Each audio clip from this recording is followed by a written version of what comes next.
of the things that companies are typically really bad at is marketing. Especially with software as a service firms, if you're relying entirely on demos to sell your product, you've made a mistake. And I have seen this for a long, long time. Here is a list of software as a service sales problems from 2007. As of the time of this recording, that's 11 years ago. And as we go through them, I want you to think and compare and contrast to today. Problem number 1, SaaS sales problems, 2007. I don't have enough leads. My customers want to customize my application. Getting new customers up and running is too long and hard. My prospects aren't internet savvy. My sales cycle is too slow and takes too much effort. My prospects always seem to want that one thing we don't have. My prospects don't have enough time or interest to talk to my sales staff. Now, I can tell you from my own direct experience, these apply equally to ERP, accounting software, and CRM tools as well, many of which, as you know, are sold as a software as a service solution. Why do you think these things happen? Does it sound like what the solution that is being offered matches up well with the buyer's problem? Now it's 11 years later, and look around. All of these problems still exist. I don't have enough leads. My customers want to customize the darn thing. Onboarding is too difficult, takes too much time. The sales cycle is too slow. It's like they haven't learned anything. I'm going to share a secret example with you of a successful marketing campaign, and it was done in a time, this will blow your mind, when the distribution channels that we have today don't exist. That time is 1871, almost 150 years ago in England. You see, I have an interest in a lot of things. It confuses my new friends because they'll say something and I'll laugh. And I've had some of them say, man, you laugh at some pretty weird stuff. And I'll say, yeah. The reason why is I'm not laughing at what you said. My mind associated that with this other thing and that with this other thing, and then there's a third idea. And that's what I'm laughing at. We've also had some conversations where good friends of mine have said, you know what? Sometimes we're talking and you've gotten off topic and gone around to different topics that are connected and come all the way back around to the original topic. They like that. And I'm like, oh, that's cool. So why are we looking at something from 1871?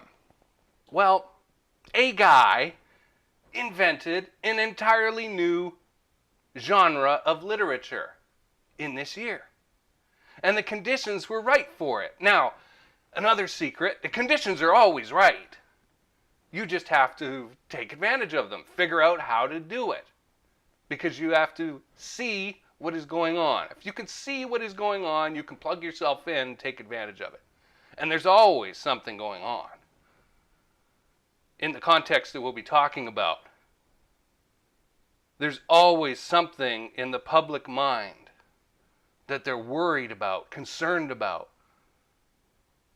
What's the point in all this? Where am I going to with this? Well, the idea is, remember when I said SaaS companies suck at marketing and the evidence bore it out with that list of problems that for the last 11 years they haven't gotten any better at fixing? Oh, they've gotten good at creating tools. There are SaaSes being thrown out left and right, but then how do I get customers? How do I get paying signups? How do I get even free signups? And they don't know. Or they're not willing to go through the spade work that it takes to get there. Here's the secret. They, your prospects, your target market, need to know about you, at least know that you exist. And something, an idea, something, one point about what you stand for before you ever talk to them. And with the example that we're going to look at here from 1871, we're going to see a way that was done in a very low-tech fashion, because that's what they had, There was no Amazon Kindle. There was no self-publishing. There were no websites. There were no paid ads. That this author changed reality. Now, I said earlier I'm interested in a lot of things, and my YouTube involvement kind of looks like my mind. It hops from topic to topic, right? Like I'll get in.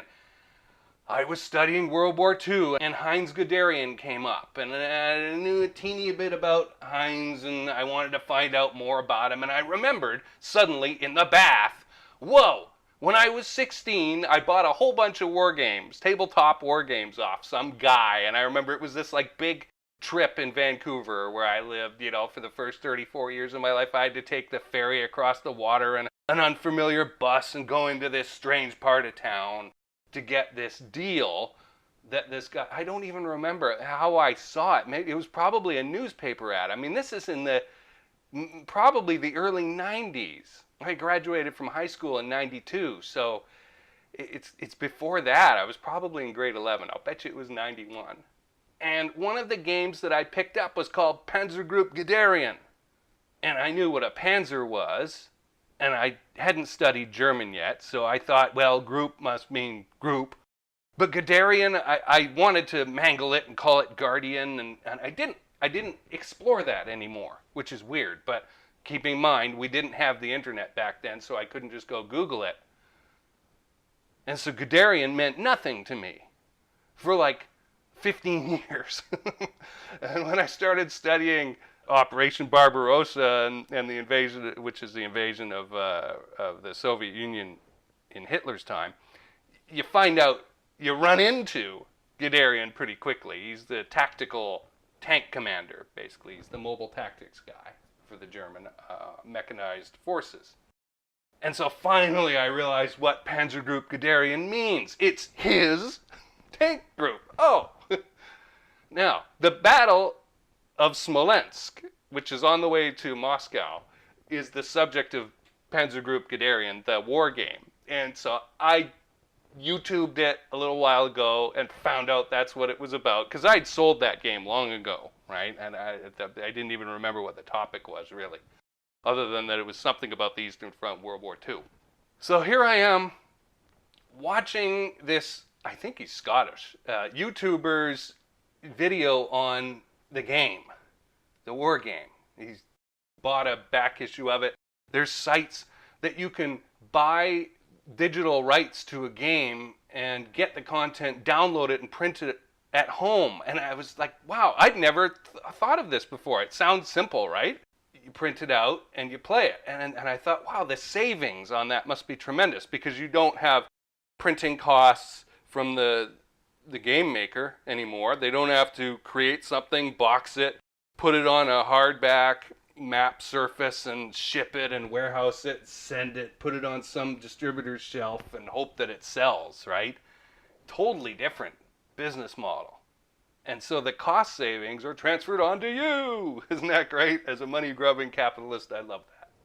Now, I'm watching this guy's video and I'm thinking, yeah, he's low-key, but I like him. And so I'm going to subscribe, and I'm going through his list of other videos and I see, he started out as an art channel. The guy is good at like watercolor and pen and ink doodling and that kind of thing. He's an older guy. And then he starts to change after about a year into his channel. This is fascinating for me to look at as a marketer, right? It's like, oh, these are getting hundreds of views, these art videos, and these war game videos can get thousands.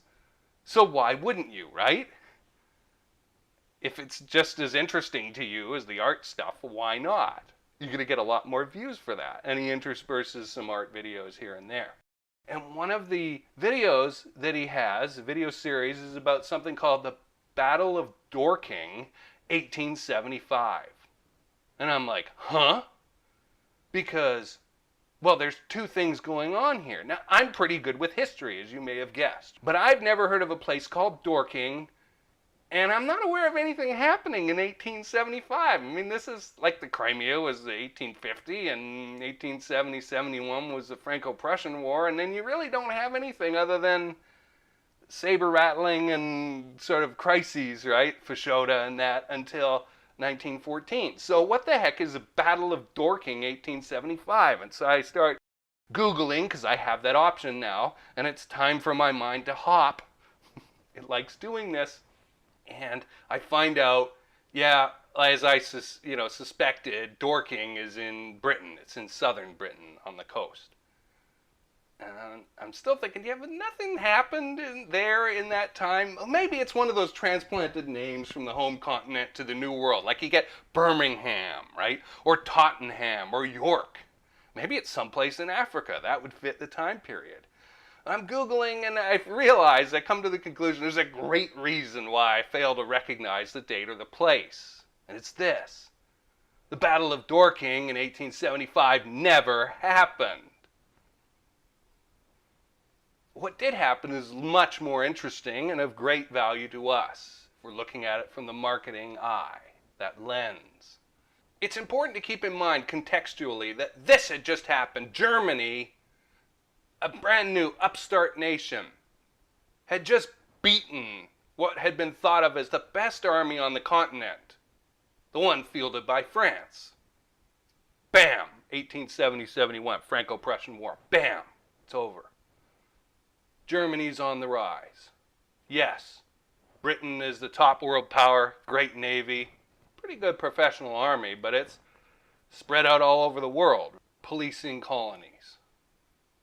Britain's watching warily this fresh, great power rising across the water.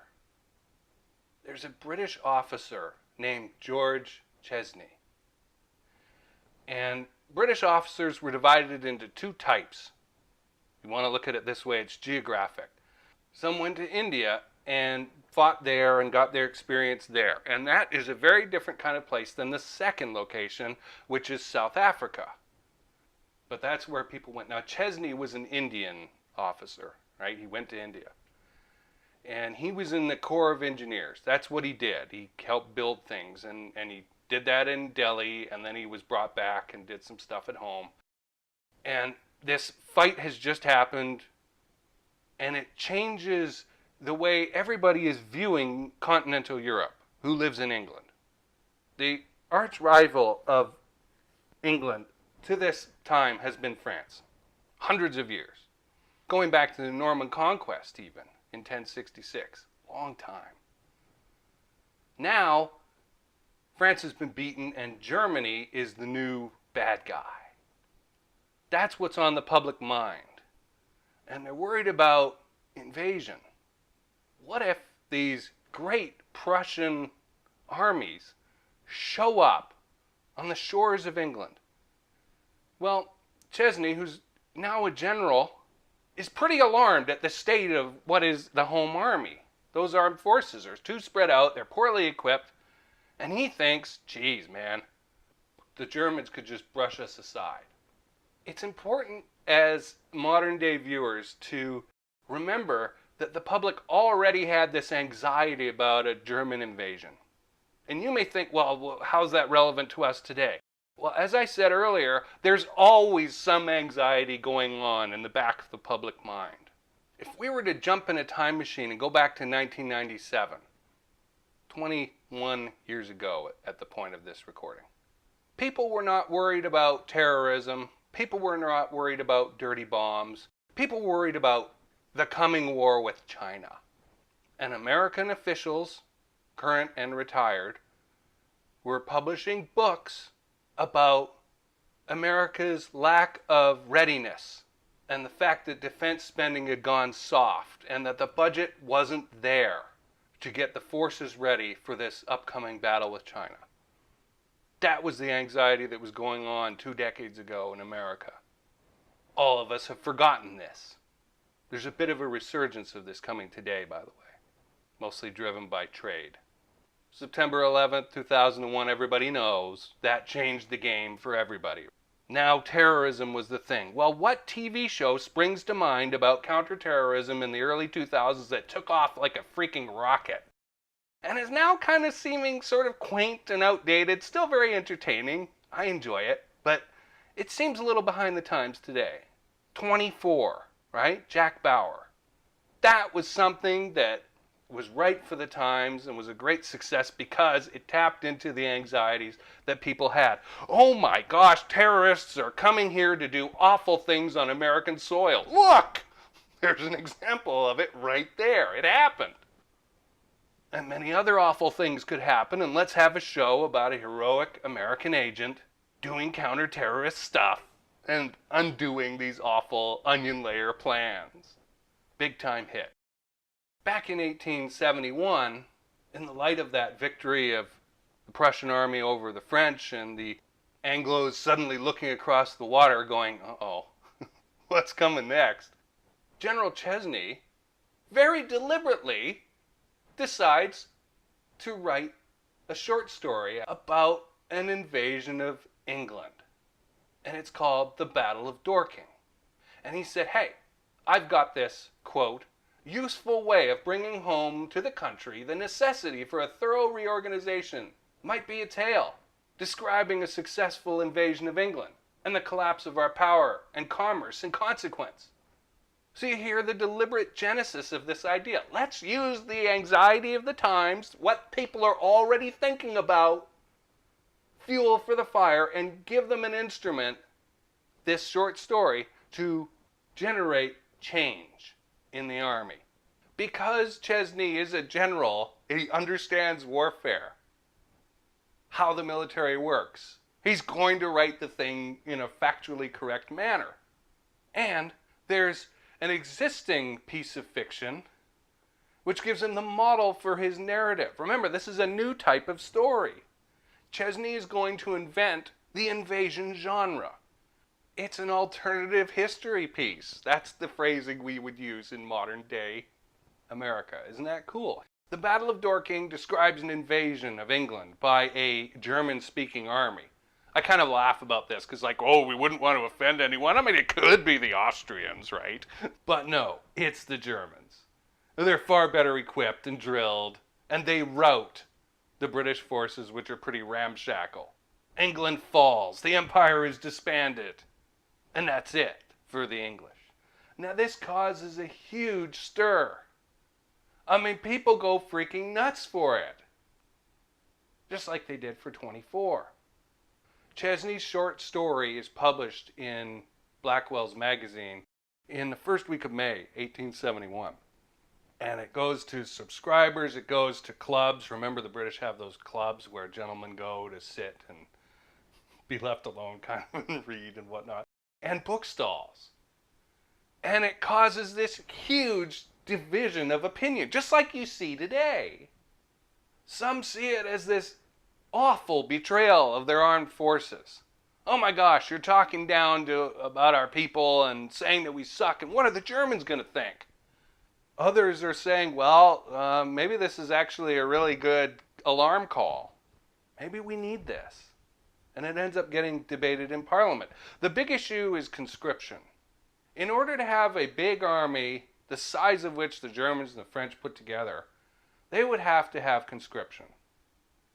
Now, in his story, Chesney has to get rid of the British fleet because that is this superpower thing that would stop an invasion, no problem. So he invents this magic device that just destroys the fleet and leaves the British Isles open to being invaded. So his theory is that conscription is the solution for being a European military power in this new era. At the end of the week, the 8th of May, 1871, the London Times publishes this article, and Chesney has released this as an anonymous author. This really ties into what's going on with Trump today about an anonymous attack in the New York Times. Here's a quote from that article. "It is really hard that the keynote of a new panic should be struck at the very moment we are doing our best, at no small cost of money and controversy, to put an end to old ones." On the 25th of May, Blackwoods, the magazine, receives this telegram from their London office. It says, "Reprint 500 magazine. We have 75 left. Also, complete Battle of Dorking at once for publication next week." And they come out with pamphlet editions of his story. More reprints.